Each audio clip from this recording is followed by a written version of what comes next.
Quem disse que a salvação não vem da mãe? Mas que conversa estranha é essa? Como assim salvação da mãe? Quer saber mais? Acompanhe conosco aqui na IBNU a história de Débora no livro de Juízes. E não se esqueça, inscreva-se no nosso canal, aperte o sininho e multiplique o nosso conteúdo da IBNU para os seus amigos.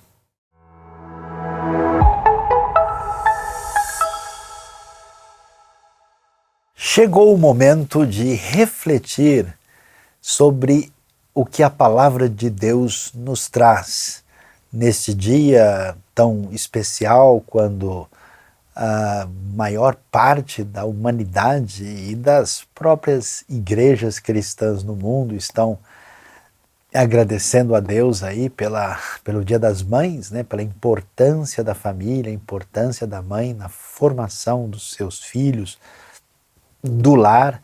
Nós vamos então refletir sobre a palavra de Deus e vamos falar sobre Juízes, inicialmente capítulo 4, um pouquinho do capítulo 5, e vamos refletir sobre quem disse que a mãe não traz salvação.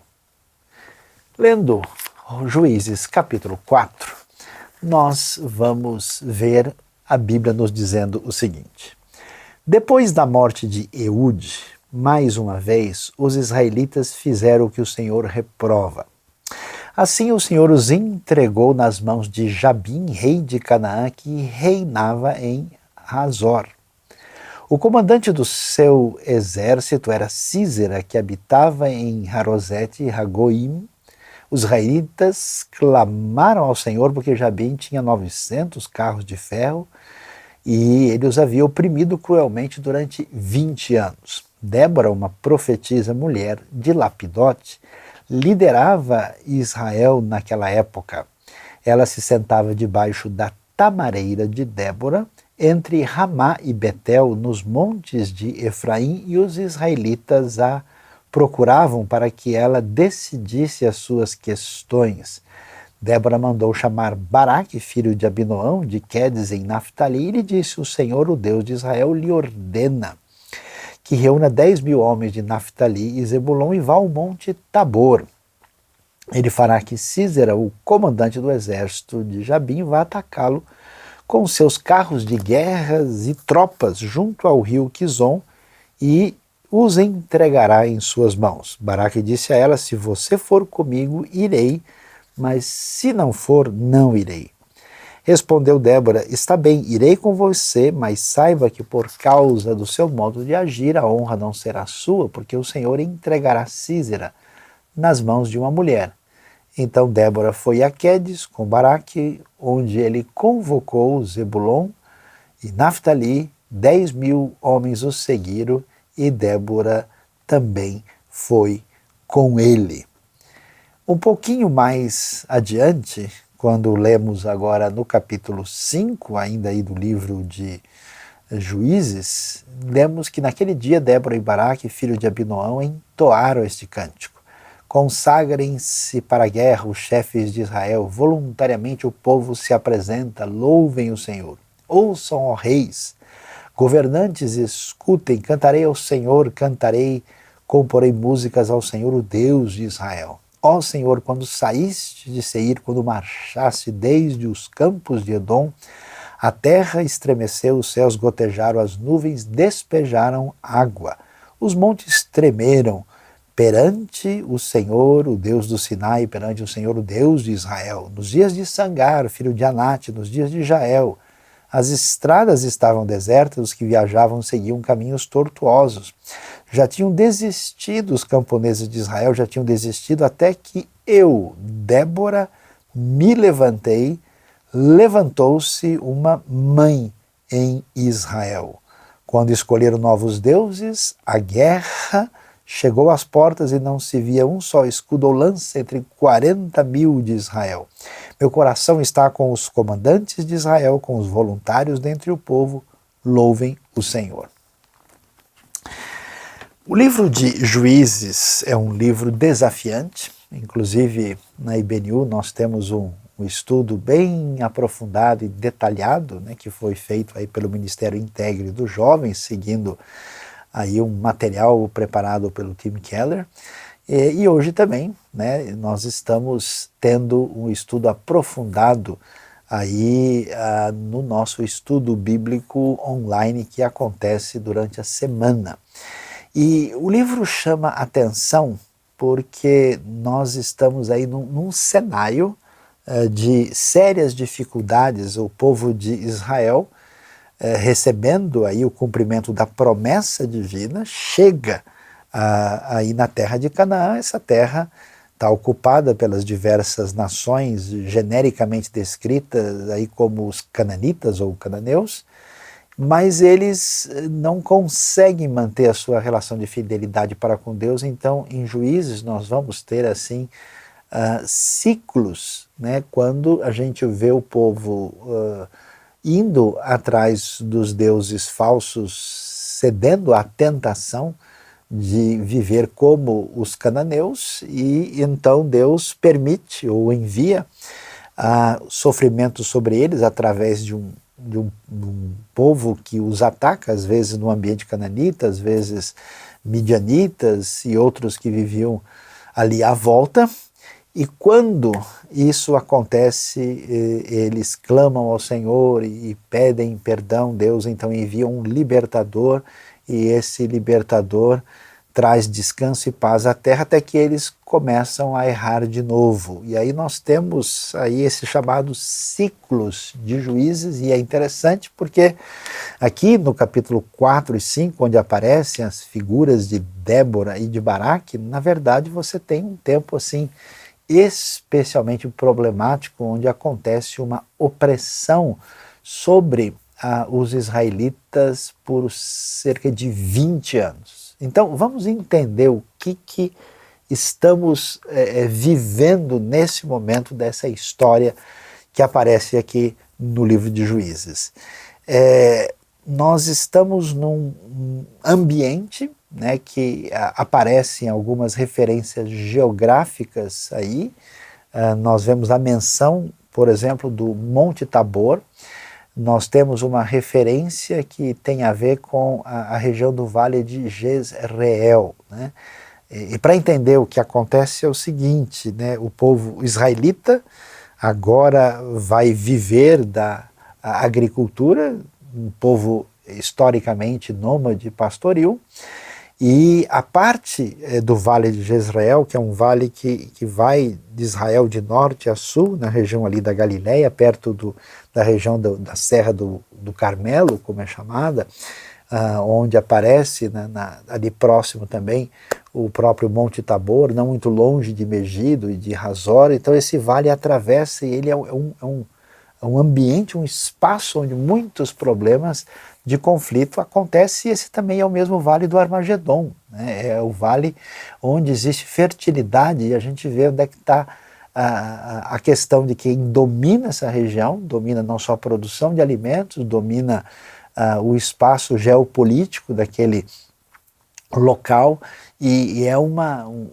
ponto assim fundamental e significativo para entender o que acontece.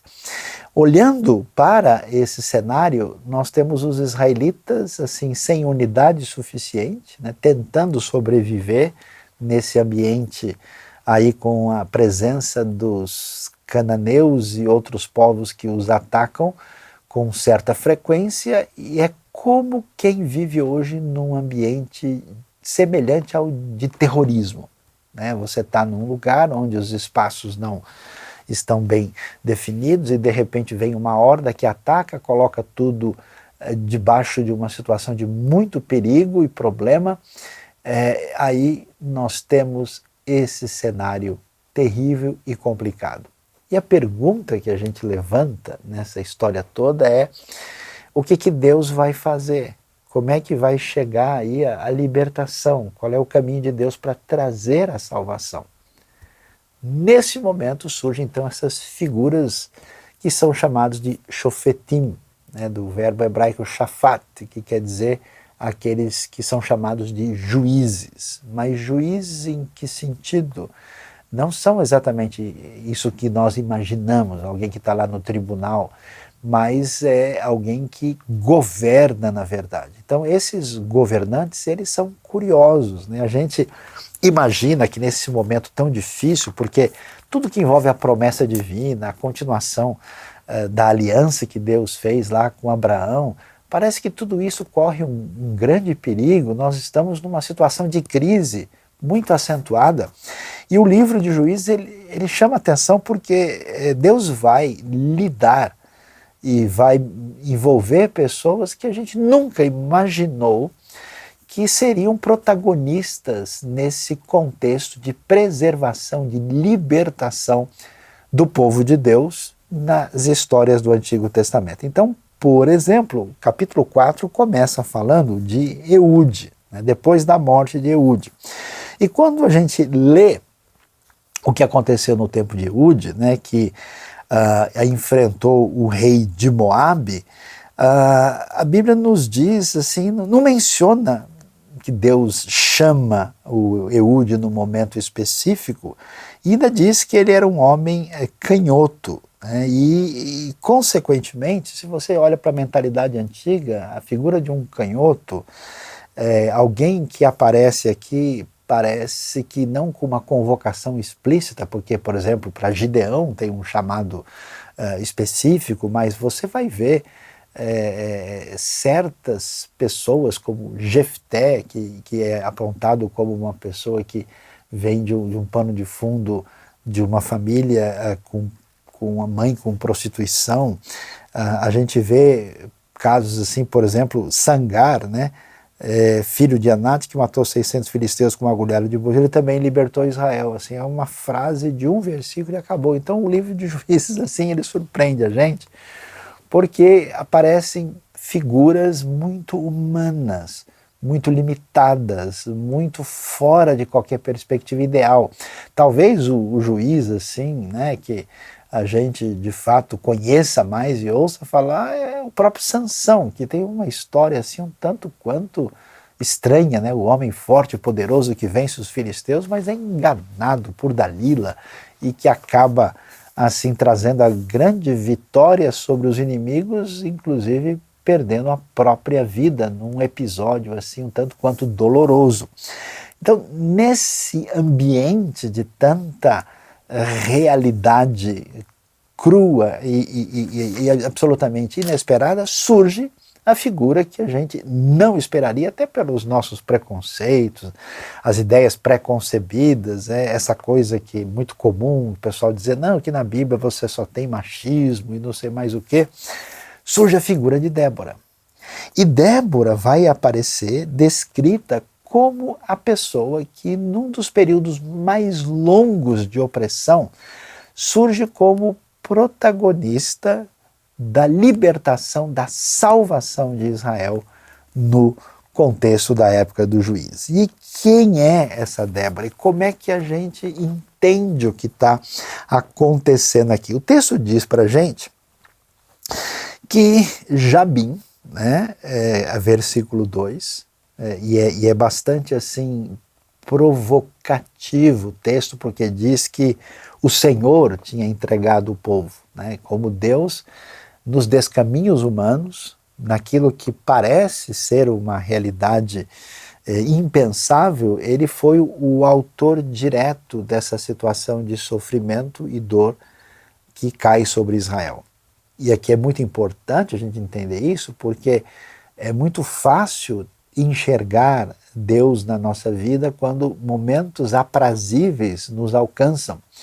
E parece que quando o cenário é desfavorável, a gente de alguma maneira entende Deus distanciado, ausente ou de alguma maneira diferente do Deus todo-poderoso e soberano como Ele é. E como vemos aqui, o Senhor tinha feito isso. Jabim, possivelmente, para aqueles mais críticos, que vão encontrar o mesmo nome de um rei mais tarde, e que alguém pensa, mas por que tem outro nome? Será que tem um erro? Não, Jabim provavelmente é um título, é como falar Faraó, rei, Abimeleque. Ele reinava em Hazor, que é uma cidade próxima ali do Vale de Jezreel, um pouquinho mais ao norte, e tinha, né, o seu comandante de exército, Sísera. E eles estão fortemente armados, aqui o texto fala de 900 carros, que claro que são carros de guerra, carros que apresentados como de ferro, talvez seja uma palavra genérica para se referir ao metal, né, porque a palavra ferro pode ter essa variante de significado, e eles haviam oprimido Israel durante 20 anos. E então, de repente, o texto entra com a informação onde aparece Débora, cujo nome em hebraico quer dizer abelha, que é descrita como uma profetisa. E aqui a gente dá uma parada. O profeta é aquela pessoa que traz a palavra divina. Nós tínhamos diversos tipos de profetas no Israel antigo. Você tem, por exemplo, os profetas literários que deixaram seus escritos, como Isaías, Jeremias, Amós, Abacuque, e que são profetas, digamos assim, principalmente teólogos, no sentido mais básico da palavra, intérpretes da história e marcados por um senso muito nítido de ética, de justiça e de palavra de esperança a respeito da futura intervenção divina. Não é exatamente o tipo de profeta que nós temos aqui no caso de Débora. A gente tem profetas extraordinários como Elias, Eliseu, que foram únicos assim, inclusive com milagres impressionantes. Nós temos profetas que trabalhavam junto com o rei, no caso do Natã, né, do Gade, que eram assessores da corte israelita, na época do reino, na sua glória. E você tem aqui, especialmente nesse período dos juízes e até mesmo antes, né, dessa chegada da monarquia, esses profetas que são impulsionados pelo Espírito de Deus, às vezes com manifestações fortes e significativas, né, como a gente pode olhar lá em 2 Samuel, capítulo 9, capítulo 10, né?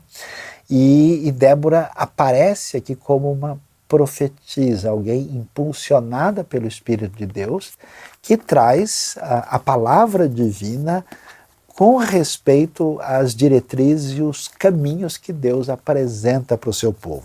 Isso chama atenção porque uma pessoa na condição de profeta ou de profetisa é alguém que está nessa relação de sintonia diferenciada por Deus, alguém sobre quem a mão de Deus está. Né? Muita gente diz, puxa, mas não aparece aqui nenhum chamado divino para Débora, como também não aparece um chamado para Eude anteriormente, mas o fato dela ser profetisa faz toda a diferença.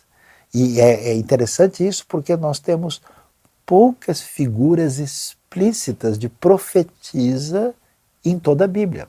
É claro que o mundo antigo, o mundo de um protagonismo masculino bastante explicitado, mas você tem as figuras de Miriam, você tem as figuras de Hulda, a figura de Débora, você vai ter profetisas no Novo Testamento, por exemplo, as 4 filhas de Filipe, conforme o relato de Atos, mas elas não são grande número. Portanto, Débora aparece aqui como uma figura proeminente.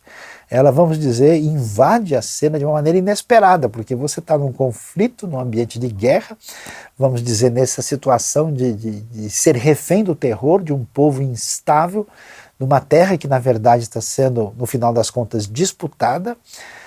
Nessa situação tão instável, de repente aparece uma mulher, e além de ser uma mulher, ela é destacada como profetisa. E, portanto, ela tem uma função significativa que envolve um papel que tem a ver com a espiritualidade, com a ação de Deus e do Espírito de Deus na sua vida. Ela vai trazer, inclusive no Cântico de Débora, você vê elementos proféticos ali. Débora vai ser descrita. Na sequência, é muito interessante dizer o que o texto diz, mulher de Lapidote. Lapidote, o seu marido, o nome indica tochas, né, indica ideia de iluminação, e aparece então a descrição de Débora no eixo familiar. É muito interessante isso, porque nós estamos acostumados, né, com a ideia muito comum, polarizada, de que se alguém, por exemplo, está dedicado à espiritualidade, é que essa pessoa não entende nada da realidade secular. E se alguém é um cientista, um estudioso, é um pensador, essa pessoa certamente vai ser um cético, um questionador, um ateu. Se alguém está envolvido com o mundo financeiro, o mundo do mercado, o mundo do trabalho intenso, essa pessoa certamente não vai entender nada sobre os profetas e a profundidade religiosa da fé. E quando se pensa numa mulher, né, como nós temos na história várias mulheres destacadas aí, inclusive na história brasileira, a gente tem nomes aí como a Princesa Isabel, a gente tem Anita Garibaldi, a gente tem referências que atravessam a história, a gente imagina uma mulher na posição de liderança, a mulher fazendo diferença, mas essa mulher certamente não vem ao caso a sua vida pessoal e familiar. Aqui não. Débora pode ser quem for, ela é profetisa, mas ela é esposa, ela tem família, ela é descrita, inclusive o texto nem diz, Lapidote era o esposo da Débora, não, ela é mulher de Lapidote. Então começa-se a delinear no texto a figura preponderante de uma mulher que vai ser decisiva na realidade futura de Israel, que pode desaparecer sob os ataques cananeus, e ela é a mulher que tem essa relação diferenciada com Deus, ela é profetisa, mas ao mesmo tempo ela é esposa, ela é mulher, ela pertence ao lar, ela não estabelece uma relação de desconexão entre uma coisa e outra, diferente de algumas propostas polarizadas que estabelecem uma relação de conflito e de oposição entre as duas realidades, o que não faz o mínimo sentido. Além dela ser profetisa, além dela ser esposa, o texto vai dizer ela liderava Israel naquela época. Literalmente ela era juíza de Israel naquela época. E aí a gente precisa entender, as cidades do mundo antigo, elas eram cidades muito limitadas e pequenas. Não é uma cidade como a gente pensa hoje, uma cidade de 500 mil, de 1 milhão de habitantes, não. São vilarejos, muitas vezes com 1000 pessoas, ou um pouquinho menos, às vezes um pouco a mais. E as cidades tinham uma maneira de se organizar, onde havia uma entrada e o líder da cidade, às vezes chamado de rei ou aquele que a governava, ele ficava ali assentado e ele exercia esse papel de governo e que também incluía o julgamento de certas situações necessárias. Você lembra Salomão, por exemplo, chega diante dele lá para julgar o caso das 2 mulheres, né? Então, se senta junto à porta da cidade, porque não tem um fórum, e ali se toma decisões que são importantes de natureza jurídica e se dá a diretriz do que deve acontecer. Débora é interessante, ela vai ser uma juíza no sentido de ser a governante. Então ela é uma líder política. E aqui chama atenção, porque nós temos os diversos juízes, né, os chamados juízes maiores e menores aqui no livro, né, que são os chamados 6 e 6, e nenhum outro juiz, exceto Samuel, é descrito como profeta também. Então, em toda a Bíblia, um governante, um juiz que seja profeta, nós só temos 2 casos. Um homem, que é Samuel, e uma mulher, que é Débora. E então é muito forte isso, de tal maneira que o texto diz que ela é juíza, ela lidera Israel nesse momento, e a coisa ficou tão definida que ela se sentava debaixo da tamareira de Débora. Né? Algumas versões falam de palmeira de Débora. Palmeira é uma palavra genérica, né? A palmeira comum descrita no texto original, a palavra hebraica tamar, é um pé de tâmara. Então você imagina que nesse mundo bem antigo, com o perfil peculiar, né, de uma sociedade muito mais simplificada, ela ficava debaixo da tamareira, que era conhecida como tamareira de Débora. Quer dizer, ela teve tanto destaque, tanta força, tanto capacidade de marcar a história por quem ela era na sua condição de liderança, que o pessoal já passou, ó, tá vendo aquela ali? Aquela é a tamareira de Débora. Né? As tamareiras crescem geralmente na região um pouquinho mais árida, né? E ela fica entre Ramá e Betel, nos montes de Efraim, ou seja, na parte do norte de Israel, né? Um pouco acima da região de Jerusalém, e os israelitas a procuravam para que ela decidisse as suas questões. Então veja que coisa curiosa e inusitada. Por isso que é tão importante ler e estudar a Bíblia com atenção, para a gente ver como muitos estereótipos e perspectivas que a gente tem sobre várias coisas são muito limitadas quando a gente vê o texto bíblico na sua amplitude. E aqui chama atenção, né, esses dias mesmo eu escrevi um texto aí dizendo não existe mulher virtuosa, porque a palavra hebraica é Eshet Chayil, literalmente é mulher guerreira, né? A palavra Chayil, por exemplo, descreve os exércitos do próprio faraó. A palavra virtuosa ela é fraca, né, para representar tudo aquilo que está ali, e a descrição daquela mulher de Provérbios 31, por exemplo, envolve uma série de atividades diferentes que mostram os diversos tipos de mulher que nós podemos ter com suas qualidades aqui de uma maneira e ali de outra. E aqui Débora, ela quebra tudo isso que as pessoas imaginam, que no mundo antigo a mulher não podia nem dizer bom dia, né? Que se ela quisesse pentear o cabelo, ela precisava pedir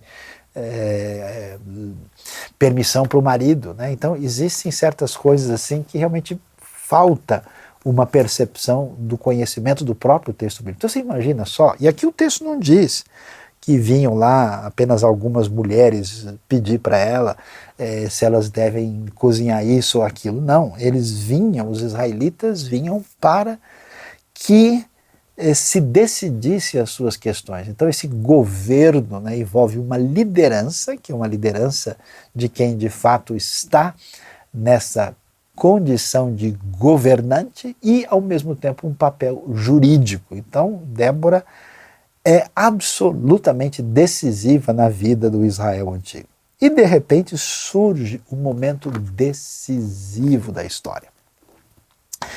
E esse momento decisivo da história a pressão sobre o povo está tão grande, e Débora então manda convocar um general. É interessante aqui, você tem uma profetisa mostrando a sua relação de espiritualidade na sua conexão com Deus, você tem uma mulher do lar, uma mulher que faz diferença e é descrita na sua relação com o seu marido, e a sua função é como quem governa e julga e decide no povo, e no momento específico ela precisa tomar uma posição e ela manda convocar um grande líder militar. E aqui nós temos Débora como uma pessoa que age no momento certo e tem força e capacidade de encorajar quem precisa ser encorajado no momento adequado. Ela manda chamar o Baraque, né, que tem toda a sua descrição, que vivia mais ao norte, lá em Naftali, e ele disse, nessa região próxima ali do Mar da Galileia, o Senhor, o Deus de Israel, lhe ordena. Veja que palavra de autoridade da parte de Débora. O Senhor ordena, aqui ela traz uma palavra na sua condição não só de quem governa, mas como uma palavra profética, porque traz a ordem de Deus. que ele viesse a reunir 10 homens de Israel, né, das tribos ali mais ao norte, Naftali e Zebulon, e vá ao Monte Tabor. Monte Tabor que fica na parte mais ocidental do Vale de Jezreel, nessa área muito rica em termos de fertilidade, e é um monte inclusive da transfiguração, né, que a gente tem um monte aí de quase 600 metros de altura, e que é muito peculiar, redondinho, assim, com uma vista no vale, ela é assim, um tanto quanto emblemática. Ele fará que Císera, o comandante do exército de Jabim, vai atacá-lo com seus carros e junto ao rio Quizon e os entregará em suas mãos. Então, a direção de Deus no momento crucial da história. E é interessante a gente ver aqui a força decisiva de Débora na história antiga de Israel. Uma força que tem inspirado tantos líderes e muitas vezes mulheres que têm feito a diferença na história. Baraque é curioso, né? Ele mostra a dificuldade desse momento. Quer dizer, o pessoal está sendo oprimido há 20 anos.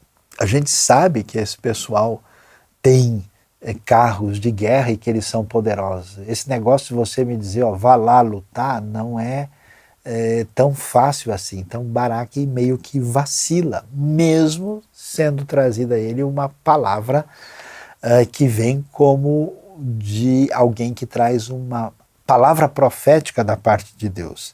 E aí o Baraque vai dizer, interessante, né, como Débora se torna um esteio de coragem, né? E ele diz, se você for comigo, eu irei, mas se não for, não irei. É impressionante a força dessa mulher na sua postura de quem dirige o povo de Deus no momento tão crucial da história. Respondeu Débora, está bem, irei com você. É interessante que Débora, a gente lê esse texto, é tanta maldade, né, na conversa, o pessoal, mas o Baraque é isso, o Baraque é aquilo, a Débora não sei o quê, e tem um monte de juízo, o texto escapa de todos esses juízos, né, sobre os juízos aqui, e ele vai direto ao ponto, como Débora diz, olha, o que importa agora é tomar a decisão, então eu irei com você. Ela não vai aqui, vamos dizer, puxa, Baraque, que vergonha, então você está despedido, não vai mais, né? Mas ela vai descrever a situação, olha, mas saiba que por causa do seu modo de agir, a honra não será sua, porque o Senhor entregará Císera, que é o comandante, nas mãos de uma mulher.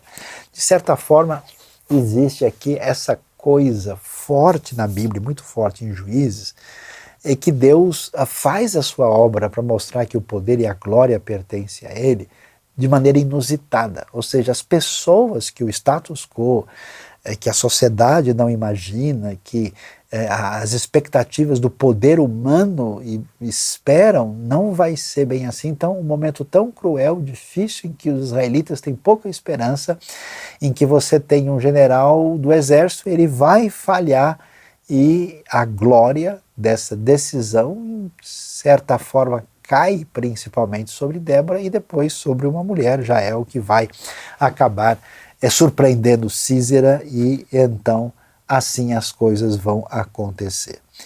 E assim Débora foi a Quedes com Baraque, ele convocou Zebulon e Naftali, os 10.000 homens o seguiram, Débora foi com ele e eles então acabam sendo vitoriosos. O texto vai dizer, né, no versículo 16, um pouco abaixo depois, né, da batalha, né, que o Senhor está, veja o verso 14 melhor, a Débora disse também a Baraque, vá, este é o dia que o Senhor entregou Císera em suas mãos, o Senhor está indo à sua frente.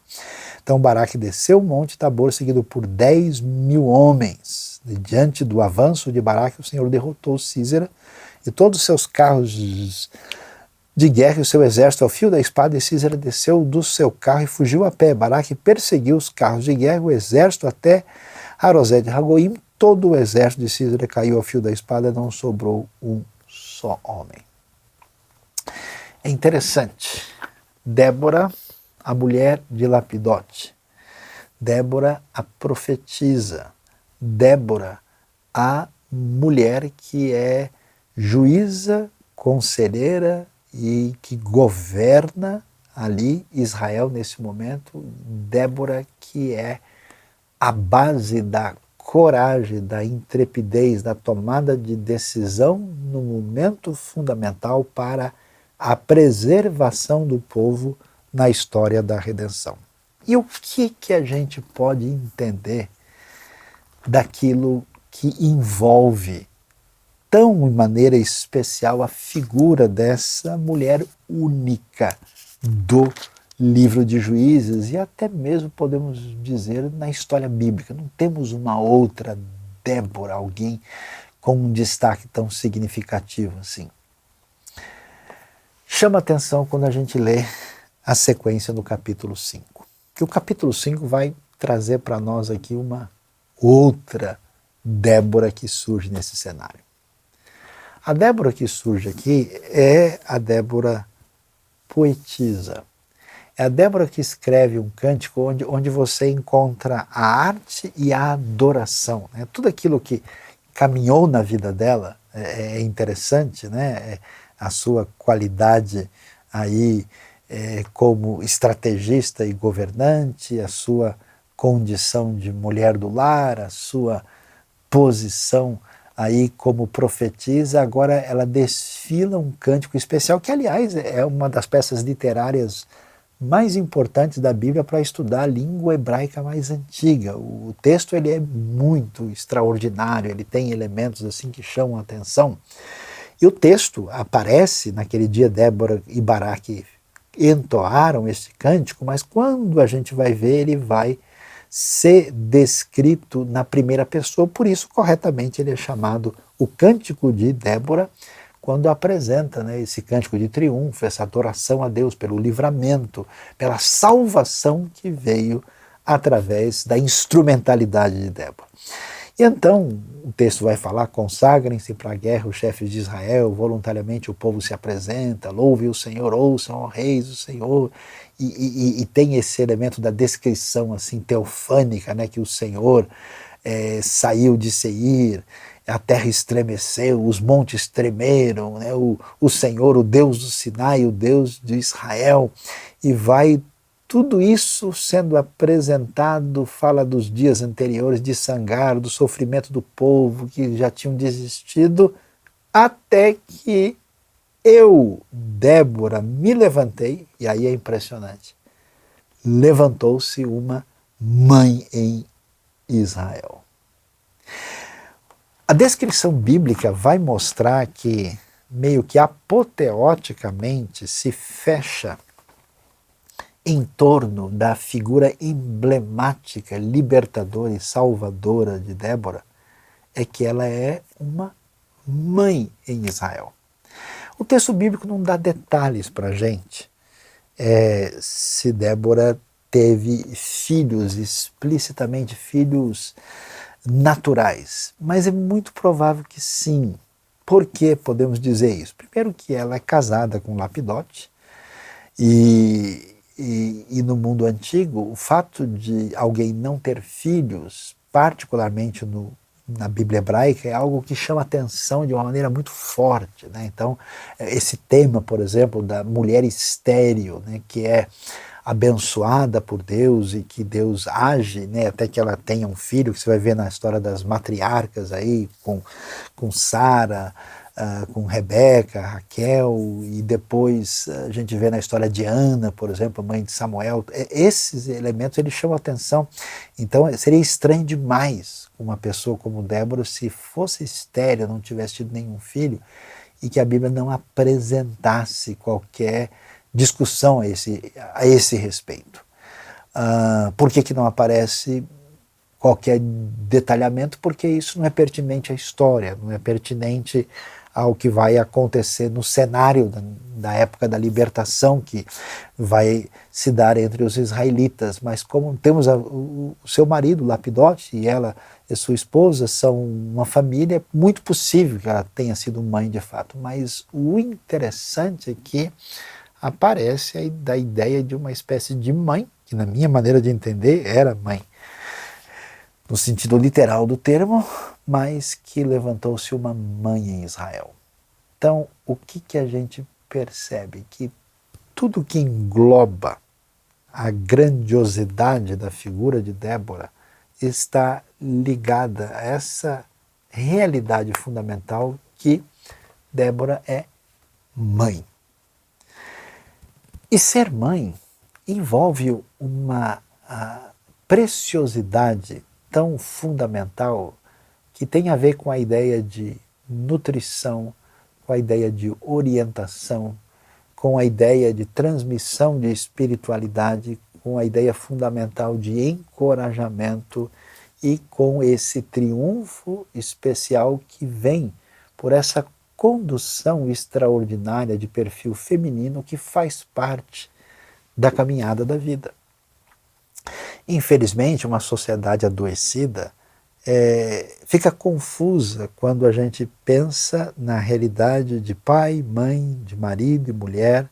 A tendência, muitas vezes, numa revolta confusa contra abusos de papéis, não se entende que homens e mulheres, apesar de terem o mesmo valor diante de Deus e de serem iguais em termos de dignidade e ninguém ser essencialmente superior ao outro, eles não são equivalentes. Existe um jeito de ser, um coração, uma alma, um olhar, uma peculiaridade. E tão é importante observar isso no papel de pai como é importante no papel de mãe. O que o texto de Juízes começa a mostrar para a gente quando ele vai no desfecho, quando Débora aparece em primeira pessoa e vai dizer, olha, ela poderia dizer, porque eu sou a ungida do Senhor e que trouxe aqui para vocês a palavra que se cumpriu e nós vencemos, em vez dela falar, não, porque eu aqui como a grande esposa que fui apoiada pelo meu marido, eu consegui chegar lá, ou em vez dela se apresentar, não, eu como grande governanta, na hora do vamos ver, eu cheguei junto e resolvi a parada, ela se apresenta como mãe em Israel. E nesse sentido, a gente precisa ver a preciosidade da formação das pessoas, das crianças, desde a sua tenra idade, através dessa missão, desse papel único que ninguém pode substituir, que é exatamente o papel de mãe.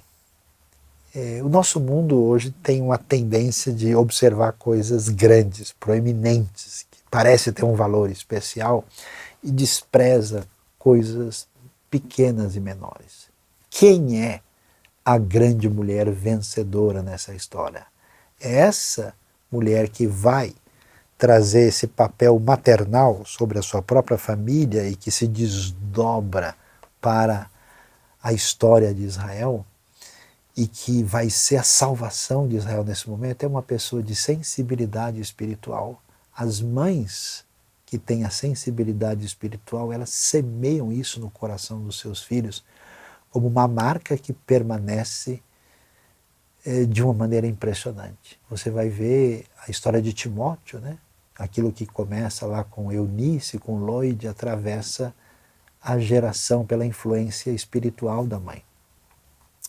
A gente vai ver uma atitude tão extraordinária e que se observa da mulher que, apesar do seu sucesso, apesar da sua posição, ela não deixa de ser do lar.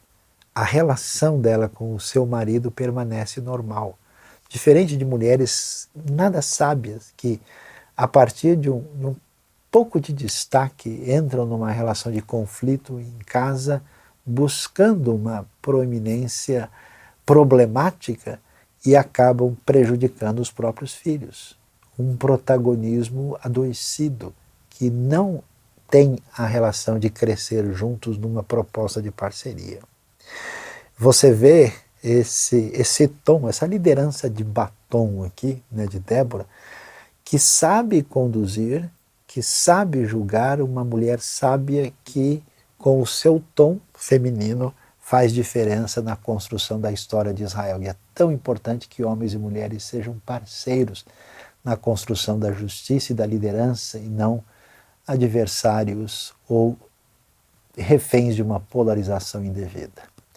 E, finalmente, a gente vê, né, o grande destaque que Baraque pode ser quem for, mas, como todo mundo, Baraque também precisa de uma mãe. Eu tenho visto pessoas exageradamente inseguras na sua vida. Eu tenho visto pessoas assim com bastante capacidade, mas com alguma espécie de lacuna profunda. E às vezes, não quer dizer nem que seja culpa da pessoa ou culpa dos pais, essa questão não é bem assim, mas às vezes você percebe que faltou uma sintonia, né? Porque uma das coisas mais importantes que uma mulher sábia tem na condição de mãe é de saber encorajar, fortalecer. Sabe aquele coração de mãe que, tipo, eu tô com o filho e com a filha até o momento impensável. A gente vê essa mãezona Débora fazendo a diferença. Deus abençoe as mães no dia de hoje. Deus abençoe a sabedoria bíblica que nós encontramos na história de Débora.